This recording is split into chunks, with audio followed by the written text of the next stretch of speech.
I told these guys on Monday, I'm getting ready to play the team that plays the hardest that's been on our schedule. I'm watching them on tape all day Sunday. The one thing that I took from their team right away was the enthusiasm and the effort that they're playing with. And give them credit. They came out, they played that way and we didn't. And when you don't play that way, you get what you deserve, which is a loss on the road. So, you know, we win together, we lose together. Bad day at the office. Questions? Mike, just what was going on the defensive switches? You guys seem you lost Norris a couple of times, and then just kind of keep it snowballing. What was going on the defense? I think we play awful. We play awful. Offensively and defensively, we play awful.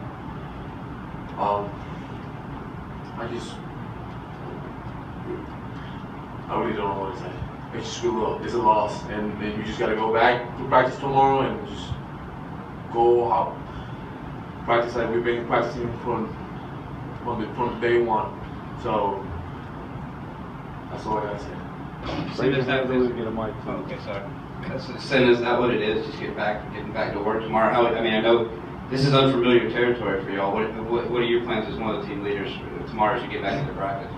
Well, to go off what Mike said, what I heard is offensively, when you play bad offense and you're not getting no ball movement or anything like that, at least the transition defense, and they killed in the transition with breeze and penetration. And we didn't guard the ball. Us guards didn't guard the ball like we usually do, and we couldn't stop penetration tonight.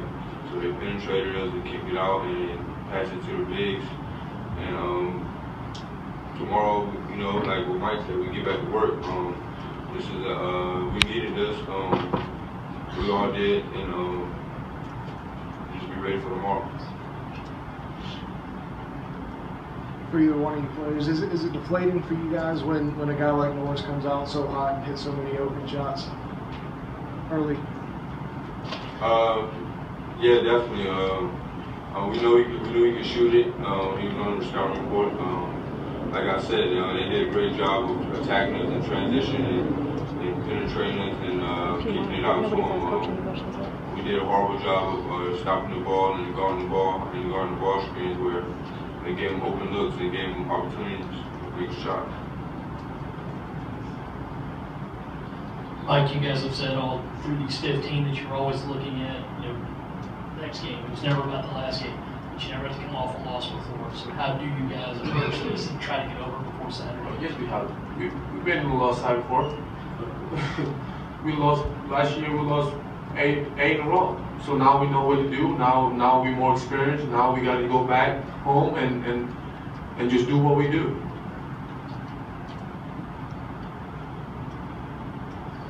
Frank, same thing with the defense. Just was it that snowball effect from losing Norris on that first three-pointer? We kind of had you guys playing on your heels.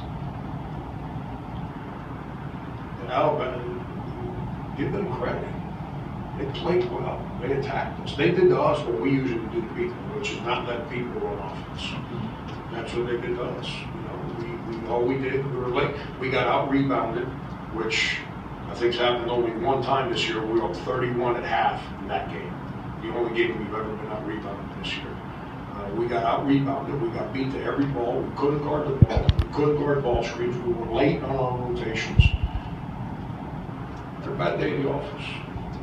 I kind of saw it coming. I told them in the locker room, the last 2 days haven't been two of our better days. And but it is what it is. We didn't sign up to win 15. We didn't sign up to pout when we lose. We signed up to play a whole season. And these guys have grown up a lot. But if these guys, especially these two guys, act the way I think they will tomorrow, we'll be real good at practice. You know, go out and play Saturday and hopefully play a lot better than we played today. Frank, staying with us, Mike said that, you know, they've been there before. Some guys have. I mean, you got some guys that have just been a part of wins. How important it is to set that tone as you start practice tomorrow again? Yeah, I mean, our young guys have not been very good at practice lately. They've never been through this. They think that you know, showing up and winning games and being ranked and people asking for interviews and all that, and wow, that's pretty cool. They lose perspective because they've never done it before. And what's made this team good is that those young guys have been real good at practice, which keeps these guys sharp. But Now, these guys have slipped, our practice has slipped, and we just gotta, what makes us good is that we usually play like Alabama played. And we didn't play that way today. And when we don't, that's our identity.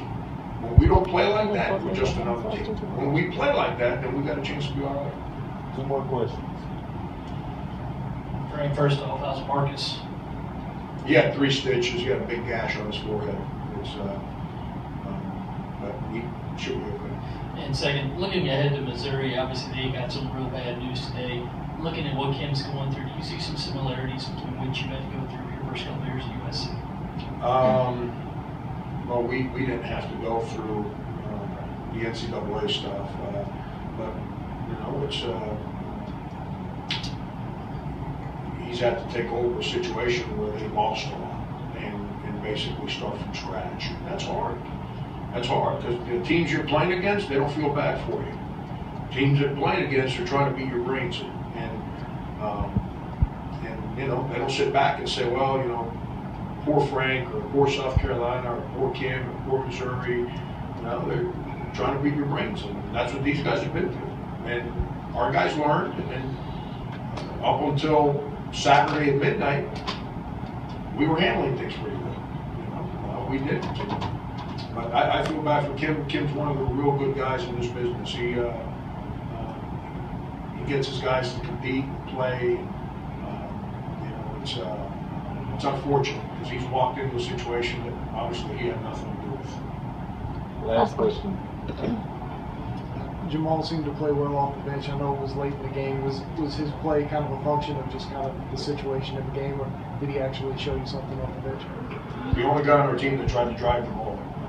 So that's why he looked good. Everyone else on our team just kind of stood around and played passive and unaggressive. Jamal went out there and drove the basketball. Jamal's inconsistencies are not on the offensive side. He's got some natural basketball instincts with athleticism. Jamal has to grow like all freshmen on the defensive side. And like I've said before, it's not that he does things wrong, it's that our frontline guys have done things real well. So it's hard to get opportunities when your frontline guys play as well as our guys have played.